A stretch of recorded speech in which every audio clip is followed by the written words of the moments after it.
À la une de l'actualité ce soir, les premières infrastructures du 11 décembre à Gawa commencent à être réceptionnées.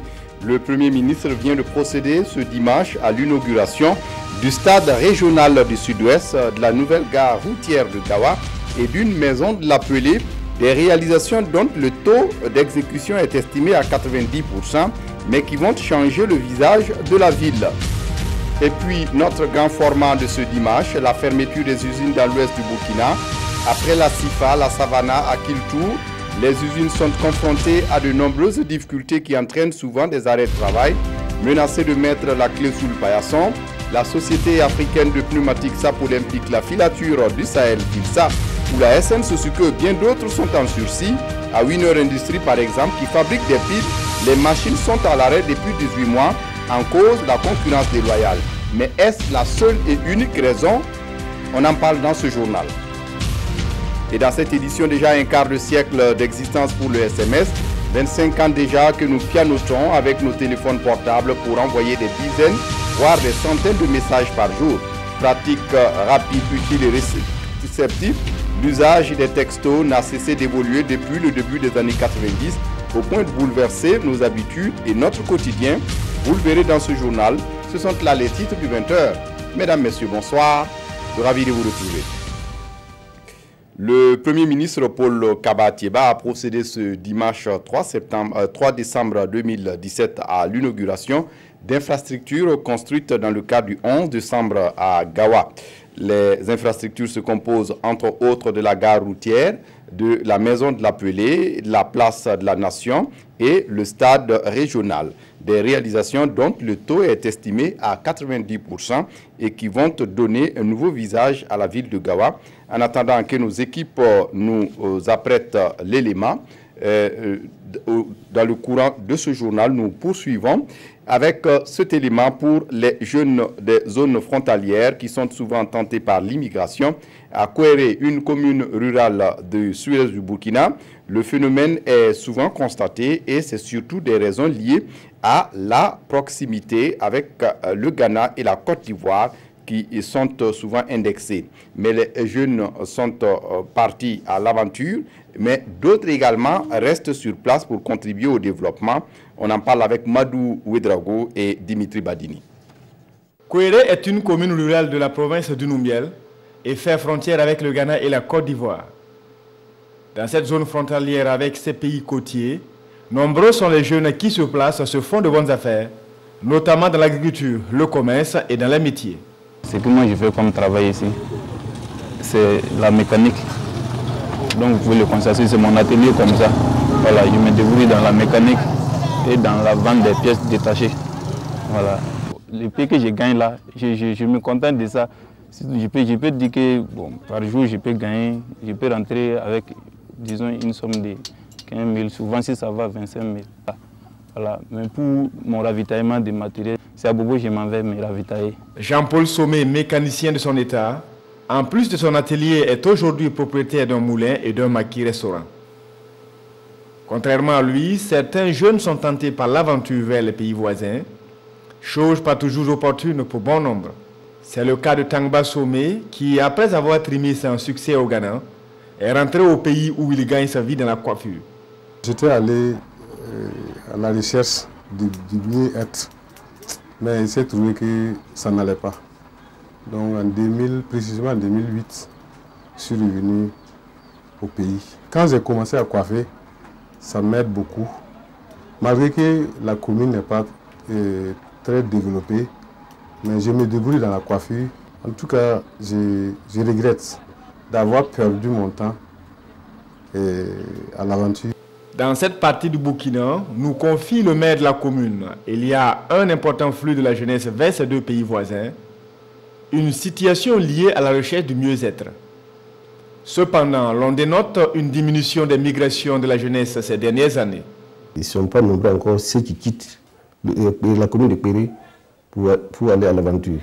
Plusieurs facteurs. La proximité des pays voisins fait que, bon, quand ils vont là-bas, avec la Côte d'Ivoire surtout, il y a on recherche beaucoup de monde vivre là-bas, dans les plantations, pour chercher un mieux-être. Parmi ces départs massifs des jeunes à l'aventure, certains reviennent investir au pays, une initiative contribuant au développement de la commune. Ils apportent beaucoup de choses à la commune, le fait qu'ils viennent investir dans le domaine des infrastructures.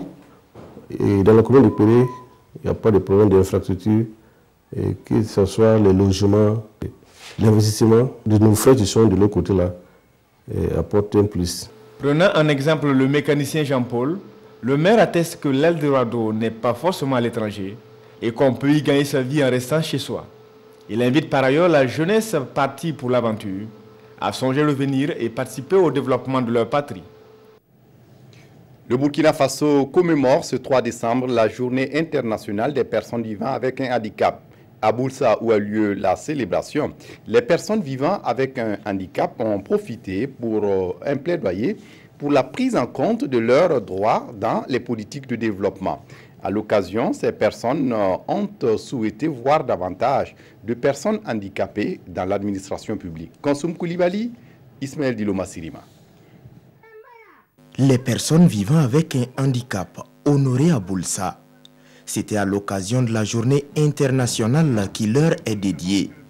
Les enfants handicapés et scolarisés qui ont de bonnes performances à l'école ont reçu des vélos. Des handicapés moteurs ont aussi reçu des engins pour mieux se déplacer. Ça nous donnait beaucoup la joie parce que cette journée-là, il y avait beaucoup de populations qui ont sorti, surtout les autorités. Ils ont sorti pour nous soutenir. Ces dons sont l'œuvre de l'OCADES, une organisation caritative confessionnelle qui a saisi l'occasion pour faire un plaidoyer. En organisant cette journée de plaidoyer, c'est dans le but d'interpeller les acteurs de la localité pour qu'ils intègrent les personnes handicapées dans leurs activités de développement durable. Face à ces doléances, les autorités provinciales semblent avoir pris les devants.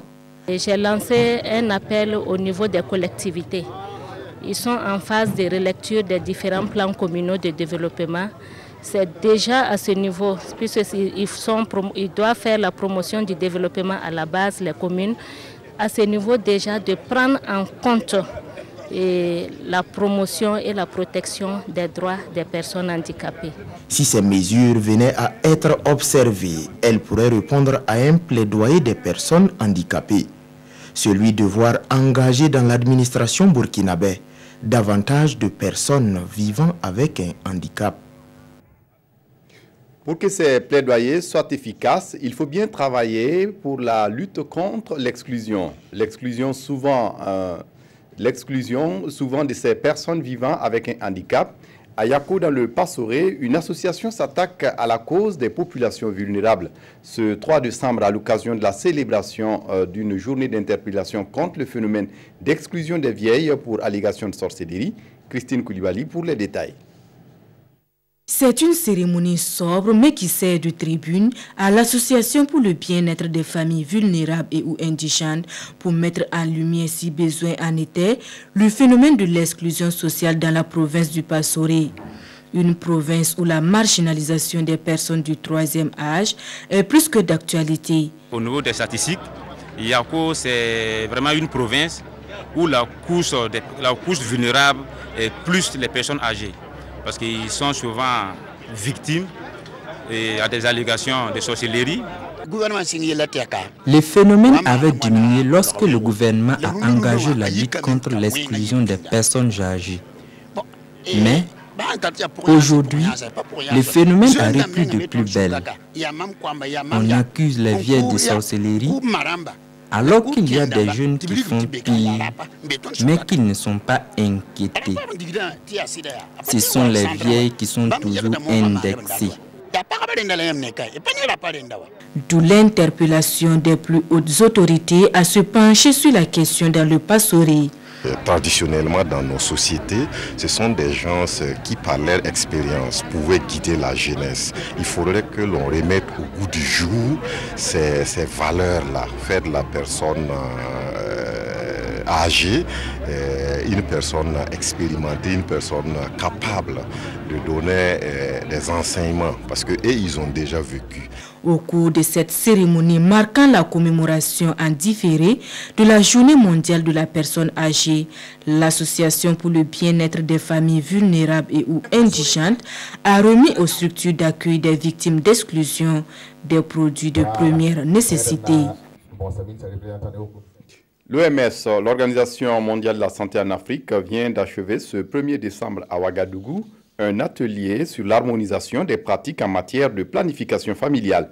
Surtout que le Burkina Faso compte parmi les pays où les besoins en matière de planification familiale sont toujours non satisfaits. C'est donc un partage de pratiques et d'expériences que nous relate ici Christine Koulibaly.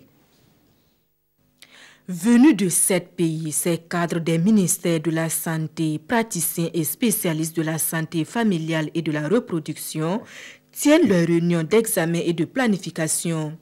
Ils vont surtout faire le point sur les progrès réalisés par pays après un an de mise en œuvre du projet dénommé AFSTIS, un projet de l'Organisation mondiale de la santé qui vise à renforcer les programmes de planification familiale des pays bénéficiaires. On sait qu'il y a beaucoup de besoins encore non satisfaits en matière de contraception et nous avons l'opportunité de bénéficier de cette initiative. Cet atelier fait partie du processus normal de suivi de la mise en œuvre de l'initiative. Le Burkina Faso est l'un des pays dont les indicateurs de santé maternelle et infantile sont préoccupants.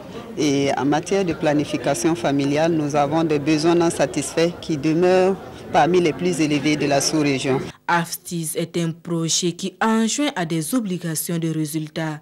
Il est financé par la Fondation Bill et Melinda Gates avec l'accompagnement de bien d'autres partenaires. Quand nous avons formé ces formateurs, les formateurs sont partis maintenant faire des formations dans leurs pays respectifs en cascade. Rendre les contraceptifs accessibles au plus grand nombre, notamment aux adolescents et aux jeunes, c'est la raison d'être du projet prévu pour durer 3 ans. Il concerne la Côte d'Ivoire, l'Éthiopie, l'Ouganda et le Burkina Faso. Les 3 autres participants étant des pays facilitateurs. En économie, la région des Cascades vient de tenir cette semaine son 2e forum économique à l'endroit des jeunes. Il était question d'exposer à ces jeunes leaders les opportunités qu'offre le Plan national de développement économique et social, PNDS, pour la région des Cascades. Martin Zerbo, Moumounibaro. Ils sont de milliers de jeunes leaders issus de 17 collectivités à rallier la cité des paysans noirs avec un objectif clair, échanger sur les opportunités de ces référentiels de développement économique. Il faut que les gens comprennent le référentiel. Et c'est pour ça que nous avons voulu, à travers ce forum, disséminer non seulement le PNDS de façon générale dans sa globalité, mais aussi et surtout ce que le PNDS va apporter particulièrement à la région des Cascades. La tenue de ce forum sur le PNDS devrait servir de boussole pour ces jeunes leaders à l'auto-emploi. C'est dans les soucis de développement de la région, avec le référentiel du développement de notre pays. Nous avons besoin de savoir quelles sont les actions prévues, les réalisations prévues pour la région des Cascades. Le cadre est planté, c'est le programme présidentiel avec donc son opéralisation avec le PNDS qu'ils ont choisi pour mieux comprendre et pouvoir apporter leurs contributions. Et je crois savoir qu'en même temps qu'ils vont apporter leurs contributions, ils interpellent l'ensemble des forces vives de la région à faire en sorte que notre région, avec toutes ces potentialités qui dorment, puisse sortir de l'ornière. En plus de son aspect économique, le forum est aussi une opportunité pour ces forces vives de taire les divergences et de faire donc de la région de Cascades un modèle de réussite sociale. On en vient à notre grand format de ce dimanche, la fermeture des usines dans l'ouest du Burkina. Après la Sifa, la Savannah, à Kiltour, les usines sont confrontées à des difficultés et qui entraînent souvent des arrêts de travail. Menacées de mettre la clé sous le paillasson, la Société africaine de pneumatiques SAP Olympique, la filature du Sahel Filsa ou la SN Sosuco et bien d'autres sont en sursis. À Winner Industries, par exemple, qui fabrique des piles, les machines sont à l'arrêt depuis 18 mois. En cause, la concurrence déloyale. Explication, Martin Zerbo, Saturnin, Paris. Salle des machines de Winner Industries. 18 mois déjà, c'est le calme plat ici. Les machines ont cessé de tourner et depuis lors, aucun employé n'a reçu un salaire. Les jours sont donc comptés pour ce fleuron de l'industrie burkinabé. Il y avait un problème de ravitaillement de matières premières. Comme on ne pouvait pas approvisionner la matière première, le travail s'est arrêté brusquement et les causes, ils disaient, la trésorerie est vide. Si vous voyez que nous sommes toujours là, c'est parce que le contrat n'est pas arrêté. Et si le contrat est arrêté dans l'immédiat, on attend ce que la voie judiciaire va prévoir et puis on va se dire au revoir. Si vous voyez plus de 100 personnes en chômage pendant 18 mois, avec plusieurs personnes derrière eux, c'est un problème. Plusieurs causes demeurent. Les employés pointent du doigt la fraude et plusieurs autres raisons. Mais pour une sortie de crise, un comité est mis en place. On a touché presque toutes les autorités de ce pays. La dernière fois, on a reçu une convocation du tribunal du commerce, comme quoi les actionnaires de l'unité se sont concertés et ils ont pris une décision pour aller à la liquidation de Winner. Au niveau du tribunal, ils ont dit on va désigner un expert qui va faire les audits et suite à l'audit là maintenant, si Winner pourra être liquidé ou bien aller à un redressement judiciaire. Autre lieu, mais le constat est tout autre. Nous sommes à la SN Sosiko, la nationale de sucre au Burkina Faso. Même si les machines tournent ici, il n'en demeure pas moins que des difficultés subsistent. Le problème que les gens connaissent le plus et qui est, à mon sens, aussi à la base de tous les autres problèmes, c'est la commercialisation du sucre de la SN Sosiko. Le besoin annuel du Burkina en sucre se situe au minimum autour de 100 000 tonnes. Il y en a qui parlent de 120 000 et même plus. Au minimum, c'est 100 000 tonnes de sucre par an. Et la Sosiko en produit entre 30 et 35 000 tonnes. Alors, c'est étonnant que la Sosiko n'arrive pas, on a mal à vendre ces 35 000 tonnes de manière normale sur le territoire national. Et pourtant, tout le sucre est vendu au consommateur final au même prix, le sucre importé comme le sucre de la SN Sosiko. En dehors de ces deux unités industrielles, elles sont nombreuses ces usines qui traversent des moments difficiles au Burkina Faso. Et leur dénominateur commun reste la concurrence déloyale, un véritable fléau économique à combattre. Vous avez dû voir avec d'autres industries, vous allez voir avec les autres industriels, leur gros problème, c'est la fraude. À la dernière réunion de la GPI, il y avait environ 35 unités industrielles au Burkina qui sont membres de la GPI et du groupement interprofessionnel des industriels. Tous battaient de l'aile et tous avaient comme ennemi principal la fraude. Donc si la fraude n'est pas combattue, nous allons tous fermer. La nationale des piles n'est pas la seule industrie à connaître une crise profonde. La société africaine de pneumatiques, SAP Olympique, est aussi passée par là, même si aujourd'hui elle semble trouver son chemin. En entendant l'ouverture de Winner Industries, ce sont des pères de famille désœuvrés qui nourrissent l'espoir de voir les machines vrombir à nouveau. Si la situation reste telle, Winner s'ajoutera donc à la liste des industries ayant mis la clé sous le paillasson dans l'ouest du Burkina Faso, au nombre desquels la Sifa, la Savannah et bien d'autres.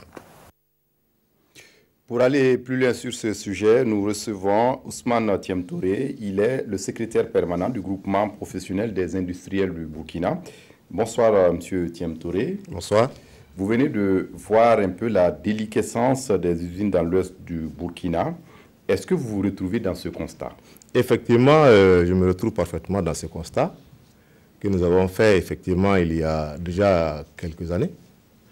La situation ne s'est pas améliorée depuis lors. Effectivement, il y a comme une régression, une dégradation progressive donc, de la situation de la quasi-totalité des entreprises, surtout à l'ouest. Alors, tel que ça a été dit par le DG de la ASN Sosuco, effectivement, le gros problème que nous rencontrons, que les industries rencontrent, effectivement, c'est la question de la fraude.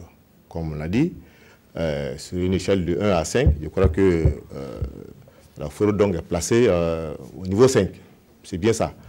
Nous nous sommes toujours battus pour qu'effectivement un assainissement de notre marché se fasse pour permettre aux unités qui sont actuellement à l'œuvre d'avoir, si vous voulez, une domination sur leur marché naturel qui est le marché intérieur.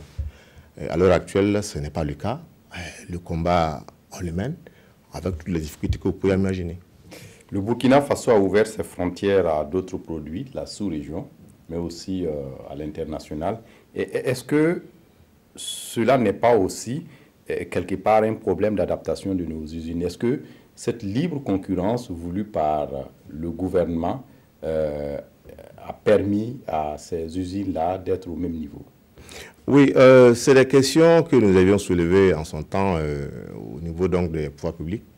Nous avons souligné qu'il était nécessaire quand même que le désarmement ne soit pas total et qu'il faille quand même œuvrer à garder un minimum de protection des unités qui sont à l'interne.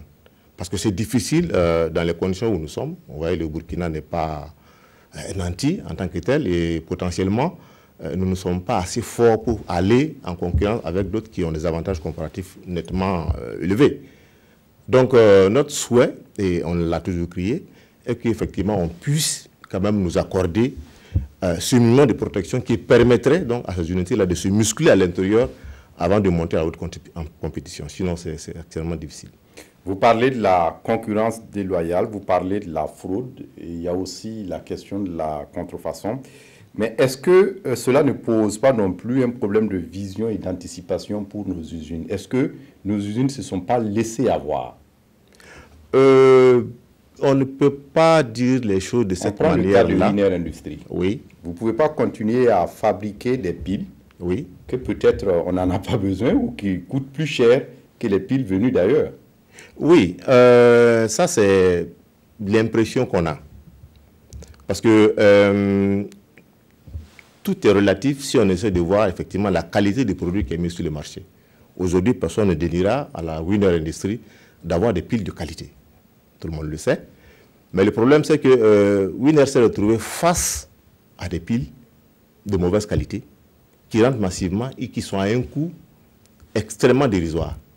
Voilà. Et c'est de cette manière, effectivement, que ces importations massives, qui souvent ne respectent aucune des règles établies pour les importations, notamment le respect donc, des droits qui doivent être supportés au cordon douanier, est tel que, effectivement, on ne peut pas faire face dans un pays comme le Burkina où, effectivement, les gens sont très sensibles au niveau du portefeuille. Si la Winer Industries n'a pas une base économique suffisamment solide, il lui est difficile à un moment donné d'anticiper sur certaines questions, comme vous le dites, parce que quand on veut négocier un virage d'une telle importance, il faut avoir les notions nécessaires à l'intérieur pour le faire. Ce n'est pas toujours évident quand on est au quotidien en but donc à cette concurrence déloyale qui grève donc les chiffres d'affaires et qui réduit fortement la base économique donc, de l'industrie en question. Donc voilà le problème. Et il y a aussi le fait que, quelque part, il y a comme une sorte, puisque les importateurs et les exportateurs sont souvent dans les mêmes structures, c'est comme si, quelque part, au sein de vos structures, vous ne vous parlez pas. Oui, comme nous l'avions souligné au départ, il y a cette question d'assainissement du marché. Et à ce niveau-là, donc le rôle de régulation, voilà, le combat est mené à tous les niveaux. Hein. Parce que quand nous parlons de concurrence, ce n'est pas la concurrence saine. Il s'agit de la concurrence déloyale. Ça veut dire que importer, mais ne pas passer par les canaux officiels. Comme on le voit souvent, ça ne supporte pas de droits de douane, pas de taxes intérieures. Alors quand c'est dans ces conditions-là, imaginez-vous, ça ne peut pas effectivement fonctionner. C'est de cette fraude-là dont il est question. Alors sinon, pour ce qui est donc de la concurrence en tant que telle, face donc à des produits concurrents qui rentrent par la voie légale, je crois que la production burkinabé n'a pas de problème de qualité en tant que telle et n'a pas peur de cette concurrence-là. Voilà. Maintenant, en ce qui concerne donc ce qu'on pourrait appeler les opérateurs indélicats, mais même en notre sein, effectivement, ce combat se mène parce qu'on a un code d'éthique qui fait qu'effectivement, quelqu'un qui n'est pas regardant sur ces principes ne peut pas, d'une certaine manière, frayer donc, avec le groupement. Est-ce que la situation est inquiétante, désolante? Comment faire pour y remédier? Oui, la situation... La réflexion est menée au niveau du groupement. La situation est vraiment difficile, il faut le reconnaître, parce que tout de suite, vous avez vu les travailleurs parler. Nous sommes très sensibles à ces questions-là, parce que c'était un vrai problème quand on voit une industrie comme ça dépérir et aller vers sa disparition. Nous avons vu partir la CIFA et ce n'était pas de gaieté de cœur. Alors, il n'est pas bon aujourd'hui pour nous de regarder effectivement ce qui se passe à Winner Industries. Voilà, donc la situation est suffisamment critique et nous pensons qu'en cette matière-là, nous avons besoin encore de l'accompagnement des pouvoirs publics pour nous aider effectivement à sortir de ces ornières-là. Merci à vous, Ousmane Thiam-Touré. Je rappelle que vous êtes le secrétaire permanent du groupement professionnel des industriels du Burkina et vous êtes venu nous expliquer davantage en quoi la fraude est à l'origine de la déliquescence des usines dans l'ouest du Burkina. Merci d'être venu et vous restez avec nous pour la suite du journal.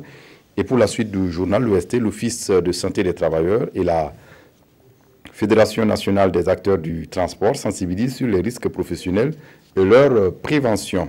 Un partenariat qui vise à préserver l'environnement, le matériel et la vie des usagers. Bouma Ernest Nébier. Les risques professionnels sont devenus fréquents dans le domaine des transports. Les accidents de la circulation, les maladies entre autres. Pour minimiser ces risques, l'Office de santé des travailleurs OST et la Fédération nationale des transporteurs fédèrent ici leur énergie. Stratégie choisie, la sensibilisation et l'éducation des acteurs du domaine. Nous savons qu'il y a beaucoup de facteurs de risque dans le milieu des transports routiers et la prévention des risques professionnels est essentielle d'abord pour préserver la santé des travailleurs, préserver le matériel, les marchandises, préserver la santé des usagers de la circulation, mais préserver également l'environnement. L'incivisme est un des facteurs aussi limitant les activités des transporteurs. Les accidents de la circulation, quand il y a mort d'hommes, nous ne sommes pas tellement contents. Pour le représentant du directeur général de l'Office de santé des travailleurs, s'adhérer à l'OST est un moyen efficace pour mieux prévenir ces risques professionnels. L'avantage principal, c'est vraiment le bilan santé qu'ils ont périodiquement au cours de l'année. Nonobstant cet état, il y a des examens qu'ils peuvent passer régulièrement faire. L'OST et la Fédération nationale des transporteurs sont parvenus au terme de cette rencontre d'échange et de sensibilisation à un renforcement de leur partenariat. La télévision numérique de terre TNT se déploie de plus en plus sur le territoire burkinabé. Ce samedi, à Manga, la SBT, la société burkinabé de télédiffusion en charge de l'opérationnalisation de la TNT, est allée exposer la nécessité de migrer vers cette technologie tout en insistant sur les avantages pour le consommateur. Daouda Ouattara, Maïmouna Traoré. Mireille Tagnan vient à cette conférence publique pour mieux s'informer sur la télévision numérique terrestre. C'est le cas également pour ses habitants de la ville de Manga. Ils ont tous entendu parler de cette technologie, mais ils ne connaissent pas les avantages et ne savent pas non plus comment en bénéficier. Je n'avais pas trop de connaissances sur la TNT, mais grâce à la conférence, je sais qu'à travers ces nouvelles fonctionnalités-là, on peut encore plus avoir beaucoup plus d'images et de sons et également s'aligner beaucoup sur le plan international. Il ne faut pas toujours être en arrière. Le message que j'ai à lancer, c'est d'interpeller toute la population, à surtout se renseigner et savoir quelles sont les dispositions qu'elle doit prendre pour être prête et s'intégrer dans la TNT. La conférence a porté sur le thème « Le Burkina Faso entre bientôt dans la TNT, soyez prêts ». Une conférence théorique mais aussi pratique avec cette démonstration sur les techniques de branchement des équipements. On a vu vraiment l'intérêt qu'ils avaient pour cette nouvelle technologie et on s'est réjoui vraiment de pouvoir les apporter la bonne information. Et on sait qu'à leur tour, ils pourront aussi conseiller ceux qui sont autour d'eux et bien sûr prendre les dispositions pour vraiment faire de cette TNT-là une réussite. La région du Centre-Sud abrite 2 stations de diffusion. Celle de Manga est déjà installée, la station de Pau est en construction. En prélude au cinquantenaire du FESPACO en 2019, la réflexion est menée par le secrétariat permanent du festival sur le chemin parcouru. Il s'agit de trouver les voies et moyens à cette manifestation pour répondre encore plus aux besoins des cinéastes et des cinéphiles. Kadi Sanogo.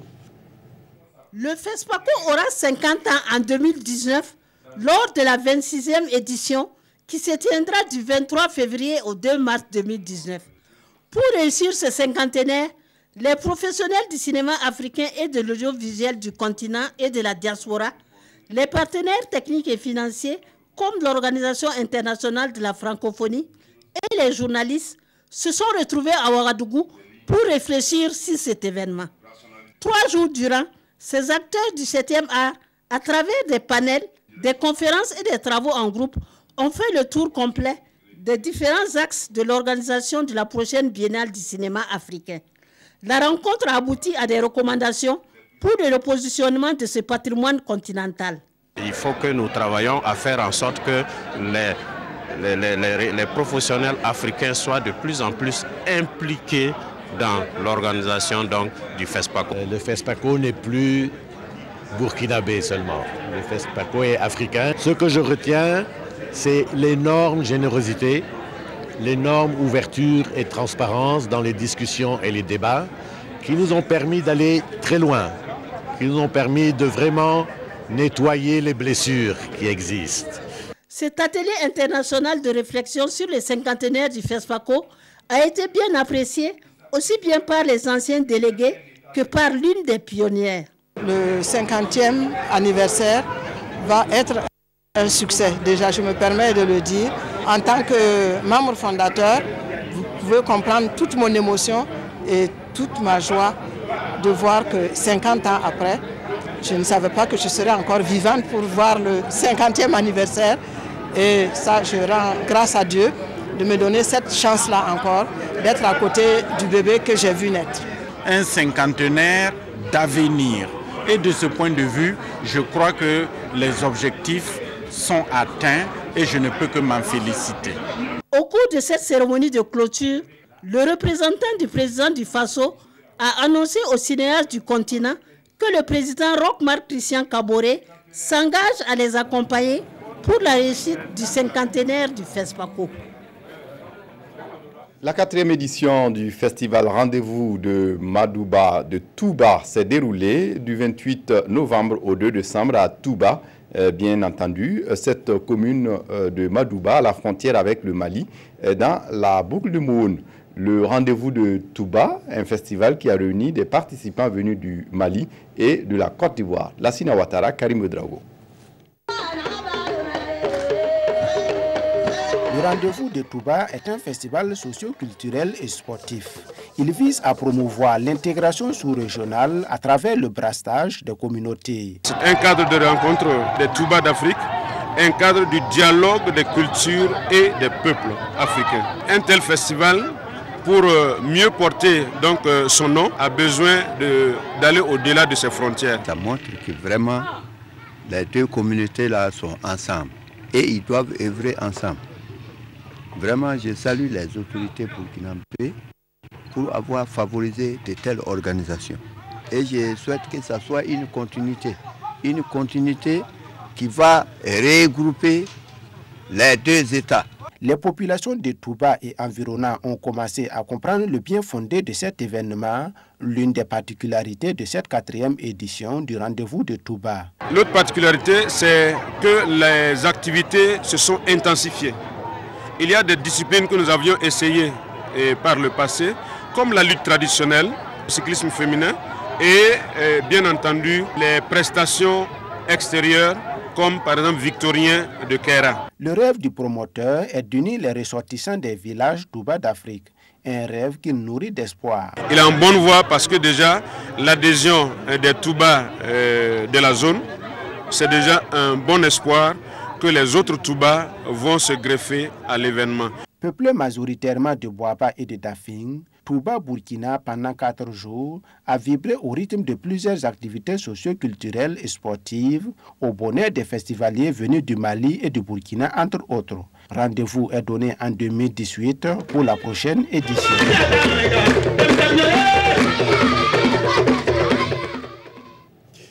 L'école de Ligidmanem dans le Kouritenga a 50 ans, un cinquantenaire célébré ce week-end en présence des anciens élèves et des anciens maîtres de l'école. Dramandaya. Les 2 premiers enseignants de l'école primaire publique de Ligidmalagam, élevés au rang de chevalier de l'ordre des palmes académiques, au moment où l'on célèbre le jubilé d'or de l'établissement. 40 promotions, 3248 élèves formés. Que de souvenirs. 50 ans déjà. Je m'en souviens comme si c'était hier. C'est ici que j'ai appris à aimer mon métier d'enseignant. Nous sommes les premiers élèves à ouvrir les portes de cet établissement. Nous nous réjouissons de voir que la petite école à 3 classes a grandi. 6 classes maintenant, avec à son actif des hommes et des femmes qui occupent des grandes responsabilités dans la vie socio-professionnelle. Ces anciens élèves, désormais acteurs du développement au service de la nation, font la fierté du village. Et la marraine, Agiama Mounata Welgda, d'exhorter les 453 élèves inscrits cette année à l'école de Ligidmalagam à suivre les pas de leurs aînés. Des anciens élèves qui pensent à l'amélioration des conditions de travail dans leur école, entre autres contributions. La dotation de l'établissement en table-banc et la réfection des salles de classe. Un engagement salué par les autorités en charge de l'éducation. Le MENA est fier de vous, car avec un tel engagement solidaire et citoyen, nos enfants seront des hommes et des femmes qui s'adosseront à des valeurs sûres. Mais 50 ans après, cette école n'est toujours pas clôturée, avec des effectifs pléthoriques. Il plaide donc pour la construction d'autres salles de classe, voire un collège d'enseignement général ici à Ligidmalagam.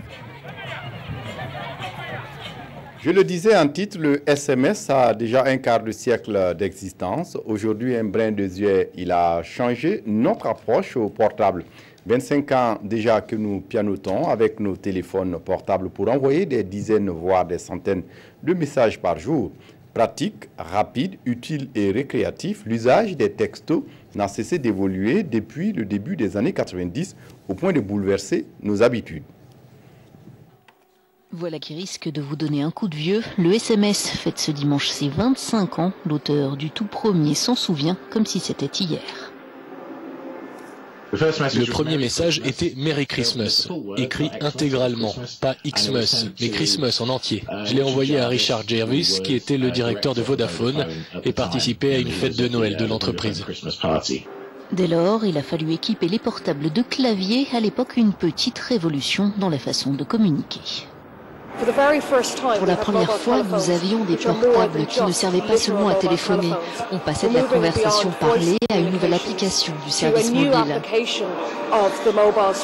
Un petit tour par le Science Museum de Londres rappelle à quel point la téléphonie a évolué et avec elle le rapport au langage et aux autres. L'une des choses les plus intéressantes, c'est que lorsque vous envoyez un SMS, vous perdez une bonne partie du contexte qui serait évident dans une conversation en face à face. Le langage corporel, l'émotion ne sont plus perceptibles et c'est un vrai défi pour nous. Le SMS lui-même est aujourd'hui un brin désuet. Les applications de messagerie instantanée ont pris le pas et Google travaille à la suite. Un SMS version moderne qui permettra d'envoyer des documents interactifs et de la vidéo en haute résolution.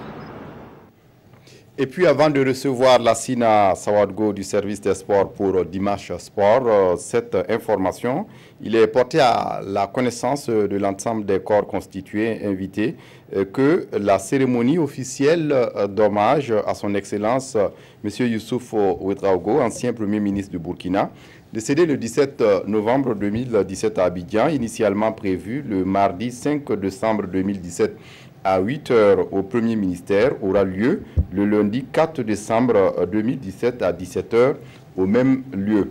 C'est signé la direction générale du protocole d'État. Lassina Sawadgo, bonsoir. Bonsoir Fousseini Kindo.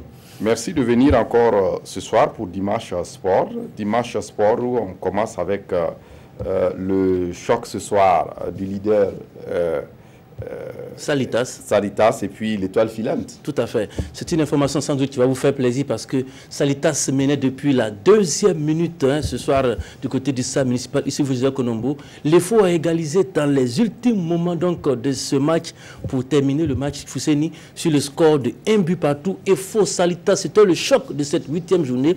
1 but pour Salitas, 1 but pour l'effort. On va en même temps profiter pour donner les autres résultats de cette 8e journée. L'AS Police et Bobo Sport ici ont fait match nul, 1 but partout. Ageb Majestic, 3 buts à 0 donc pour l'Ageb.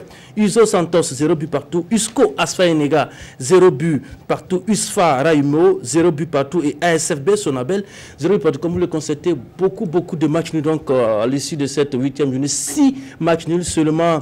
Une belle victoire, surtout celle du Rail Club du Kadogo qui a joué donc hier du côté du stade du 4 août face au Racing Club de Bobo Dioulasso. Le 3e était face donc au 4e. Fousseini, on verra les images de ce match qui s'est joué du côté du stade du 4 août. Un premier but qui a été marqué suite à un penalty provoqué donc par le défenseur du Rail Club du Kadogo. Penalty transformé par Lat DB pour le Racing Club de Bobo Dioulasso. L'égalisation aussi va intervenir sur un ballon arrêté.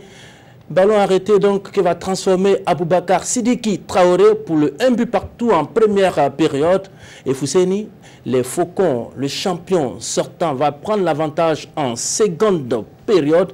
On verra donc ce but. Et l'auteur de ce but, il s'appelle Samuel Amoto, transfuge du RCB. Vous le verrez sur ces images. Il a refusé de célébrer son but parce qu'il vient donc de cette équipe. 2 buts à 1 donc pour le Rail Club du Kadogo qui réalise la bonne affaire de cette 8e journée puisque le Rail Club du Kadogo 7 reste 4e mais il revient à hauteur du RCB 3e seulement séparé par le goal average. Et puis Lassina, on reparle de ce tirage au sort du mondial Russie 2018 avec ces équipes africaines en compétition. Tout à fait. On va juste vous donner les premières oppositions de ces équipes africaines dans cette Coupe du Monde Russie 2018. Sachez déjà que le 15 juin à 14 h, du côté de l'Ekaterinbourg Arena, l'Égypte, le premier représentant africain, sera face à l'Uruguay. Et puis le 15 juin aussi à 17 h, cette fois à Saint-Pétersbourg, le Maroc sera face à l'Iran. Le 16 juin, Croatie, Nigeria à 21 h au stade de Kaliningrad. Et puis le 18 juin à 20 h, Tunisie, Angleterre à Wolfgangrad Arena. J'y arrive. Et puis Pologne-Sénégal, 19 juin, Fousseini à 17 h au stade de Mondavi. Voici donc les premières oppositions des équipes africaines. Vous avez suivi le tirage au sort donc, qui s'est passé vendredi dernier en direct du Kremlin. Et les différents pays africains savent, bien sûr, les différents pays africains savent donc les poules dans lesquelles ils doivent jouer. Sachez que pour cette Coupe du Monde, chaque pays qualifié a droit à 7 milliards de francs CFA pour se préparer. Et la CAF a ajouté la série sur le gâteau avec 500 000 $ donc, pour chaque pays africain pour se préparer pour cette Coupe du Monde Russie 2018. Merci à vous, Lassina Sawadgo, d'être venu pour ces informations sportives. À dimanche prochain. À dimanche prochain. Demain matin, RTB matin avec Khalifa Ouattara et puis lundi, 21 h, le magazine des sports. Merci à vous. On aura essayé tout au long de cette édition de vous faire voir les images et le commentaire des inaugurations des premières infrastructures de Gawa 2011. Malheureusement, la technique ne nous a pas permis. Toutes nos excuses. Ce serait une prochaine fois. Voilà, c'est tout pour ce journal. Merci de votre attention. Très bonne suite de programmes sur la RTB. Au revoir.